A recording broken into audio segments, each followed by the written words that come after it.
Thought Creators, the podcast for financial experts, brought to you by FAB. Welcome back to Thought Creators, the podcast that takes a look at the issues impacting the world of finance, but looks at them through a very human lens. Brought to you, of course, by one of the leading banks in the region, First Abu Dhabi Bank. Now, my guest today, I am super excited to get into a conversation with. Anybody that knows me knows that mental health and well-being in the workplace is hugely important to me. So, can I introduce you now to the newly appointed Chief Wellness Officer of First Abu Dhabi Bank, Diego Carrete. Diego, welcome to Thought Creators. My pleasure to be here. Thank you for having me. It's an honor. Now, I am really excited to get into this conversation, but at the top of every podcast, we always look at some of the headlines that are floating around in this space. We recently saw, and we were talking before we came on camera, about the new Deloitte report that just dropped just last month. So we've just shifted into a new month, but it was called about the workforce imperative, the well-being in the workforce imperative.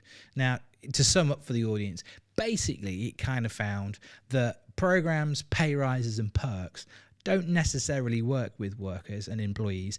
They don't engage. In fact, almost 2/3 of employees don't engage with them because either they're too cumbersome or they don't feel that the culture allows them to engage with them. Its call to action was leaders need to have a shift in their thinking and go back to culture to then enable better well-being in the workplace. I'm guessing with your new job title, that gels with you. What's your helicopter view of this new research? Well, that research was very interesting indeed, and I've seen plenty of research done in the recent years by McKinsey, PwC, Deloitte, and in this case, what caught my attention was that people were not engaging, employees were not engaging, and that to me means that the employer didn't really know their employees enough. And that is important because you need something for everyone. There's no one-size-fits-all approach. That's why one of the main goals for this year with FAB is to create a wellness survey that caters to the different demographic, psychographics, and wellnographics as well, which essentially are wellness indicators. Now, once you know your audience, once you know your client, once you know your employee, you can cater to what they really need, because sometimes what you think they need is not what they need, if that makes sense. So that caught my attention. Maybe is that companies are not really doing their research before implementing.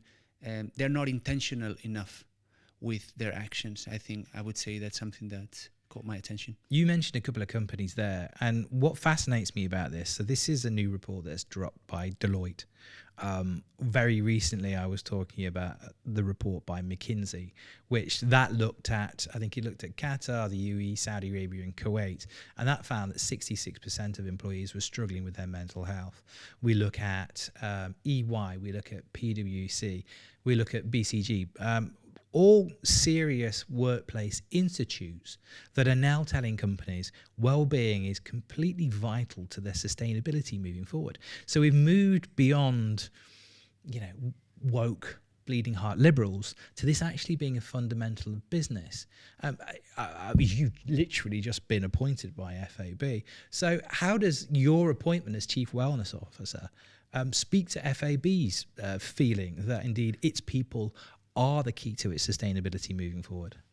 Yeah, in this case, it's a clear statement. It's a sort of translation of FAB values into acts, into a tangible form, into a structured format. Again, as you said, one of the first companies in the region. And it's making a clear statement saying that the employee comes first and their health is our first priority.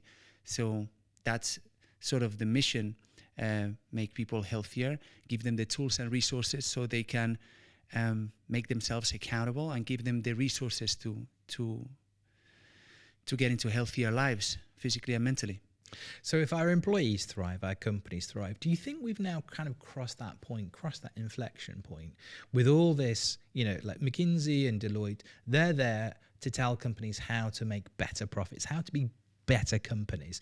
And often, if you treat your people right, there is genuinely an ROI. Do you think that conversation's now gone from wellness being a tick box exercise, a nice to have?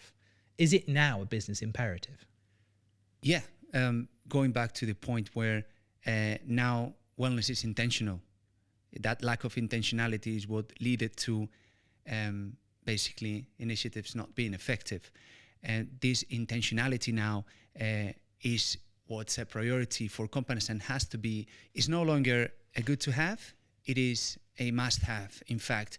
And just very quickly, I'll touch base on something that I've read recently as well, and is the principle of reciprocity, which essentially means that if you do something good for somebody, that person is more likely to do good back to you.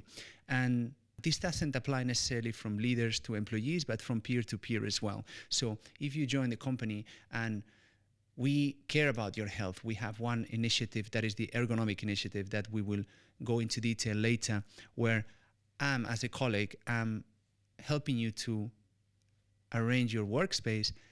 Now you have made a friend. Now there's that principle of reciprocity that starts from the get-go, and that just is like a snowball effect that, you know, just creates such a strong community that drives the company forward, right? So, right, I'm going out and buying a packet of mints.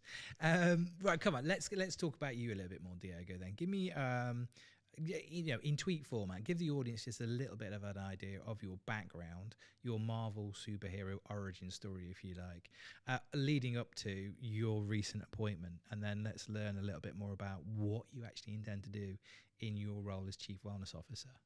Got it. So as you can see, I love talking, so I'm going to try and keep this brief. It's a podcast, that's what we're here for. All right. So I started in wellness and fitness when I was 14, so 21 years ago. And I was a very skinny kid, and I started going to the gym, and that evolved into the person that I am today. Although my academic background is mainly in business, I studied in different universities worldwide, such as ESSEC, FAU, Florida. And once I finished my degree, I basically was going to go into a job, finance job, but I knew so much about wellness that I decided to merge sort of my expertise with my passion, and that's how everything started. I got to Dubai in 2015, didn't have pretty much nothing lined up. I ended up founding my own personal training business with a few colleagues. After that, I did corporate wellness for quite some time. A private client hired me for his set of companies. After that, the pandemic came. I launched FitLife, which is my brand. We serve senior executives worldwide through an online coaching system, through the FitLife system. And then is when the opportunity came with Fab. I still have to pinch myself sometimes because it's just such a big milestone for me, and I'm very honored. I'm very grateful to the organization, to the group CEO for the trust. And this is where I'm standing today, looking into basically give the tools and resources and the knowledge to people, the means to become healthier, happier, and to be able to allow them to take care of themselves, which shouldn't be a privilege. It should be something that everyone should be able to do, right? But we live in an era where there is an overflow of information. You go into Google now with ChatGPT, you can go anywhere and you find so much information. Now, who is going to help you decipher that information? Who is going to tell you what route to follow? And most importantly, who is going to help you throughout the implementation? Because I believe we don't need new information. We need better implementation. And that's my goal as an individual, as a Chief Wellness Officer, is to enable people to become healthier and give them a route, a path that not only suits their goals, but their lifestyle as well. Because if I give you the perfect plan, perfect diet, macros, micros, everything is perfect, but you cannot follow it, then it's not going to work. So adherence and sustainability in the long run is one of my key sort of goals. So we talked earlier, with that Deloitte kind of called out that impact of culture on employees and how they then engage with the whole well-being, wellness conversation. What is the responsibility of leaders to lean in to their own well-being as well as their own team's well-being? That's a very good question. In fact, you see, wellness is very broad. We will discuss the 5 pillars according to FAF's vision. I'll give you an example. You're a father. I am a father, yes, yeah. So am I. So imagine which that is why I've lost my hair and I look absolutely shattered. I'm on the way. But yeah, just put yourself in a situation where you're sitting on the couch and your daughter is, or your daughter is around, and you say, hey, remember, you cannot eat on the couch. It's very bad for you. You shouldn't do it whilst you are munching on or snacking on the couch. Well, it wouldn't sound too congruent, right? So there's the principle of congruence. You have to be aligned with the message that you're sending out. So as leaders, as heads of department, it's our responsibility to lead by example. And this doesn't mean that you have to go to the gym. This doesn't mean that you have to comply with, you have your own right to do whatever you feel. But to enable and to at least comply with some of the principles of the strategy, because people look up to you in these positions, right? And you are their hero in the corporate setting, and sometimes, in their lives as well. And I speak, from a personal perspective. So if that person is, leading by the right example, you are more likely to follow through and you automatically understand that what their vision is, and you want to be aligned with your leaders. So I think it's important, it's fundamental in one way or another. Doesn't necessarily have to, mean that you have to go to the gym every day, because wellness is not about that. But yeah, they play a key role in leading the strategy. Now, all the data tells us that we are working very, very hard in this region. And, one of the drivers is because there is so much opportunity. There is so much that we can achieve in this region, given the economic opportunity that the UAE's created. From that perspective, what do leaders get for themselves and for their companies when they embrace, wellness and better well-being techniques? Not just like, okay, so I'm the CEO and I'm expected to, lead by example and thus help, cascade this through a company, but just from their own individual performance. What is the impact of wellness on leaderships, on C-suites, when they lean into well-being in whatever way they feel they want to engage with it? Well, there's many things that I could share. One of them would be emotional resilience, the ability to manage people better, because you are in this sort of parasympathetic state, which is the good branch of the central nervous system, where you make sound decisions. Another thing would be productivity, which would lead to fulfillment. Another thing would be focus, which would lead to clarity, which would lead to, again, productivity, improved, results. So it's just so many things where I believe that wellness is the clear pillar that is going to enable these good things, because with so much going on, with a lot of, not in the C-suite maybe, but maybe in other roles within the company, there's a lot of shiny objects, right? As an entrepreneur, I also live that on a daily basis. So keeping your focus is a superpower. Tell me about it. I mean, again, I'm an entrepreneur myself, and sometimes you can be like a squirrel, like, oh, no, you don't. Sometimes, yeah, you can lose focus. The other thing I kind of wanted to ask, I wanted to kind of come back to something you were talking about earlier, because you mentioned 5 pillars of wellness previously. Unpack those 5 pillars for us. What are they to start with? Top level, what are the 5 pillars? First one, lifestyle management. Second one, exercise, in no particular order, by the way. Third one, nutrition. Fourth one, ergonomics. And fifth one, mental health.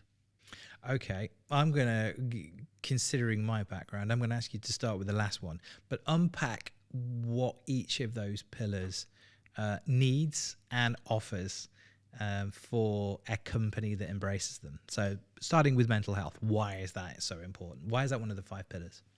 It's one of the 5 pillars because when we look at health, we understand physical and mental health, which are interrelated, right? So if we're addressing physical health with exercise, we must address mental health through different interventions, whether that may be a breathing initiatives to regulate your central nervous system. That links as well with lifestyle. So with morning or evening routines that are going to allow you to regulate your central nervous system once again and think with more clarity, positive thinking, allowing ourselves to be present. There's different initiatives that are going to start with a behavior, and then they're going to translate into the environment. And mental health is one of those in which we wanted to stay, because is pretty much, if not our first priority, is one of the things that nowadays, with everything that's been happening in the recent years in the world, cannot be taken lightly, and it has to be given the right importance, the right tools, and the right support. Okay, let's drill into the other fours then. So you said lifestyle. Yeah, lifestyle management. Is it aligned with our vision? Is it aligned with my goals? Most of the times we sort of self-sabotage because we fall into different habits that we know that they don't serve us. We still do those things. And as Bob Proctor says, human beings would literally triple, quadruple their results if they did what they knew. So there's a clear knowing-doing gap. And that's what we're trying to clear with lifestyle. So if you know that watching Netflix, as an example, is not a good thing to do until 12 because you're going to wake up tired, why do you keep doing it? Then it's a clear pattern that needs to be rectified, or we need to take action on that. And with the lifestyle interventions, we are going to allow people and allow ourselves to break through those unhealthy habits that are sabotaging and stealing our progress, our growth, our happiness. Okay, so we got to mental health, we got lifestyle. Nutrition. Yeah, nutrition is I wouldn't say a tricky one, but it's one that needs a lot of attention, because nowadays everyone is a nutrition coach, everyone is an online coach, everyone is a fitness coach, especially in this region.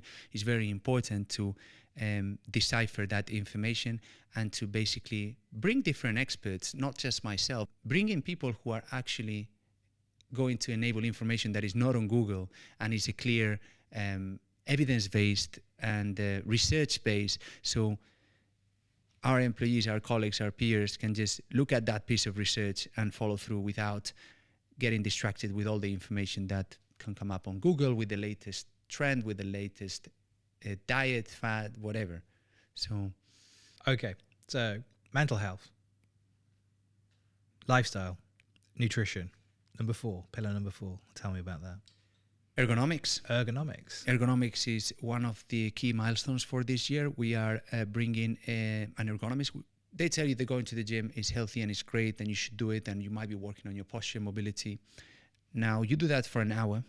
What would you say is a good number of sessions for anybody to undergo on a weekly basis? Just a number. On my personal experience, or okay, no, overall, I would say 3 to 4, shall we say? Okay, so that's let's say 4, right? 4 hours a week. Now, if you spend just 8 hours 5 times a week, it's 40 hours seated. How can you possibly, sort of overrule the fact that if you are sitting in a bad position with your rib cage completely constrained, you can basically undo all that damage with 4 hours of gym, or, most of the times, even myself, we are on our phones when we're at the gym, so even less than 4 hours. So this is why it's important, because we spend so long in a seated position that if that's not aligned, if it's not healthy, then to repair that, it's going to be virtually impossible. So it's a key pillar for us to adjust the space in which we spend most of our day during the working week. Okay, so we've covered off 4 now. Mental health, nutrition, lifestyle, ergonomics, posture. Last one. Exercise.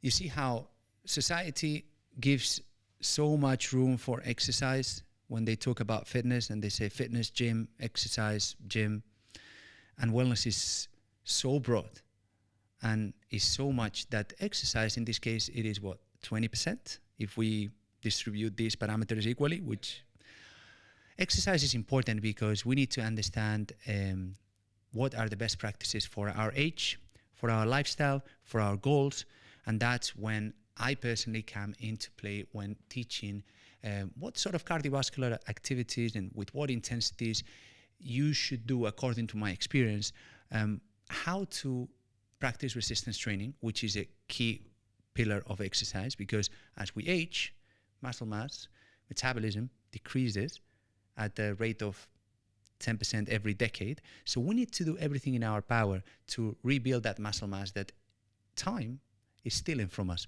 So that's why it's important to understand that doing more is not better. Smart is better, and we need to have a plan.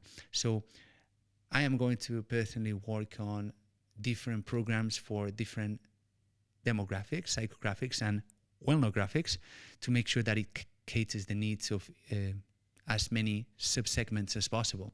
So, for example, you've got a 50-year-old that is working from home, often sitting in a chair.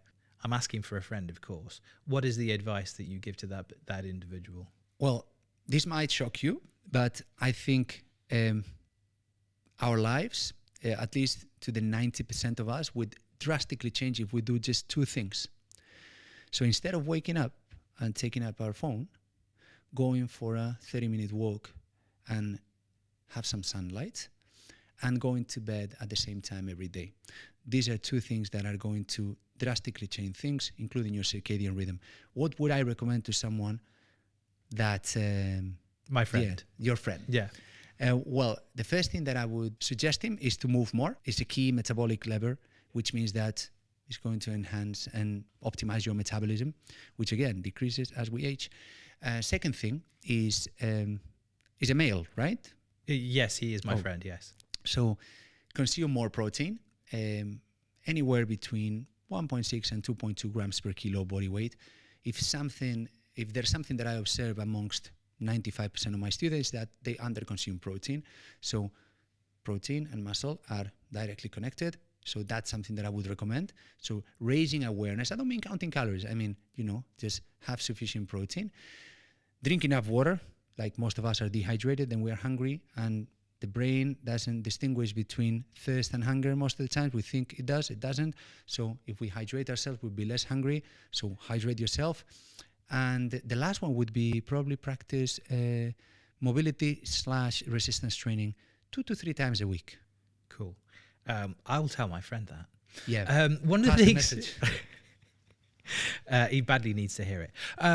One of the things you were talking about earlier as well was like almost presenting all of this in a way that, for First Abu Dhabi Bank employees, like in ways that they can actually bring all of this into their lives, because that's often the challenge. As you say, there's all this information on Google, you're going to be presenting them with new information.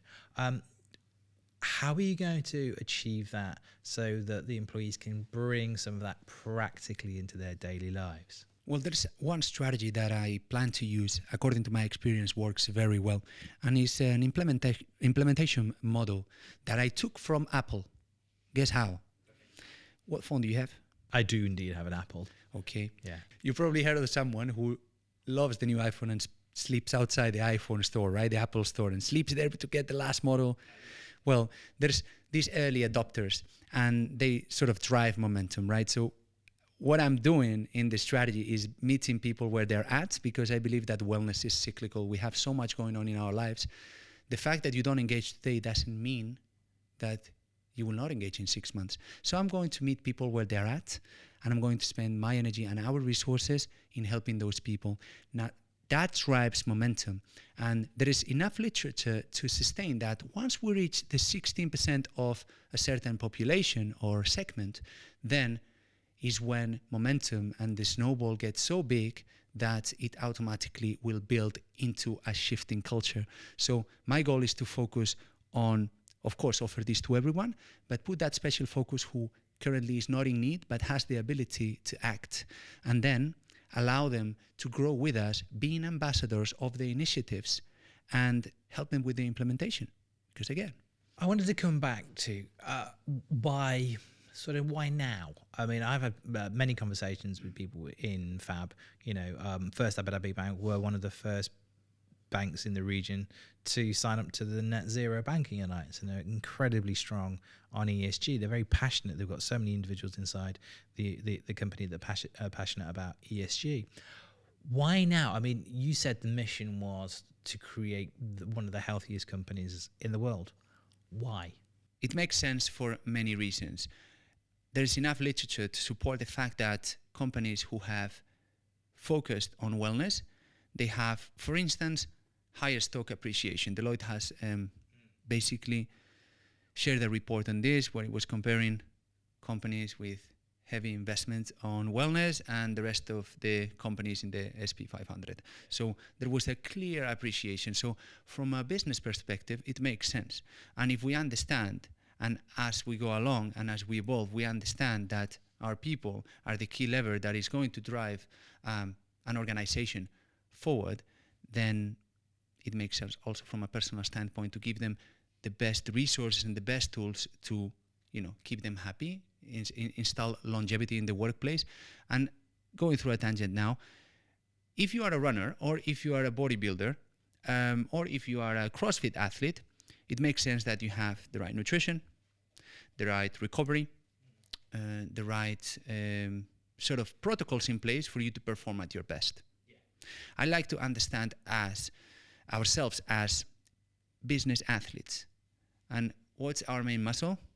Is the brain. Yeah. So wouldn't that make sense that we give our athletes the possibility of recovering well, of eating well, give them the tools and resources to avoid pain, which is responsible for 40% of the absenteeism nowadays, which is directly already a huge impact on anyone's bottom line. So wouldn't that make sense that we feed our main muscle with the right tools and resources to become effective and productive, which again will lead to fulfillment? If we couch this in the terms of a C-suite, often we've looked at the research and, for example, if you were to invest $100,000 in a piece of machinery, you wouldn't run that piece of machinery 24 hours a day until it broke. And increasingly, our brains, is the engine of economic output for companies. Is that, again, I want to get your thought on that statement, that again, wellness is simply good for business productivity and ultimately the bottom line, the P&L. First, because it demonstrates a duty to care, right? Is basically translating values into acts. For much that you say, if you don't do, there might be some sort of skepticism around. So it's a good way to communicate, hey, I really care. Second one, talent retention and acquisition. There is again reports from McKinsey from 2020, and they speak about the main reasons why people leave the companies and what would essentially make people go back to a sort of traditional form of employment.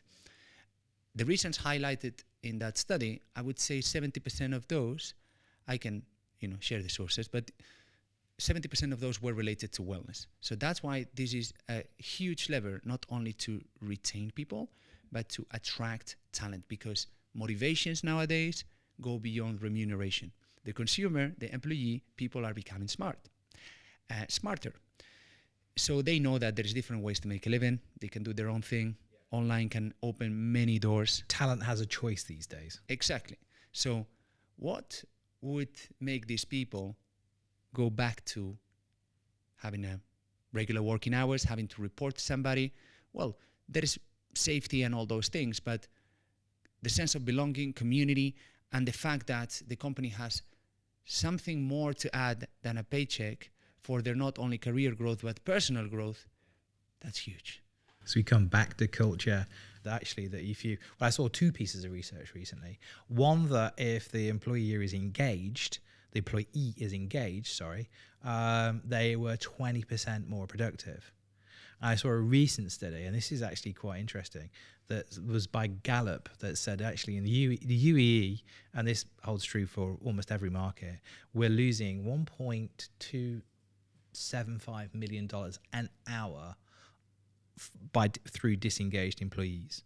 And that actually 30% of employees are engaged in their workplace, which means that 70% are not. That seems to be a massive opportunity for the world of business to actually increase their metrics in a positive direction. Huge. And that goes back to presence. Presence can be tied into clarity, time management. What I see a lot, because with FitLife, I coach senior executives, C-level executives worldwide, CEOs, VPs. They're very busy. And what I have observed is that when they are at home, they still engaged in work.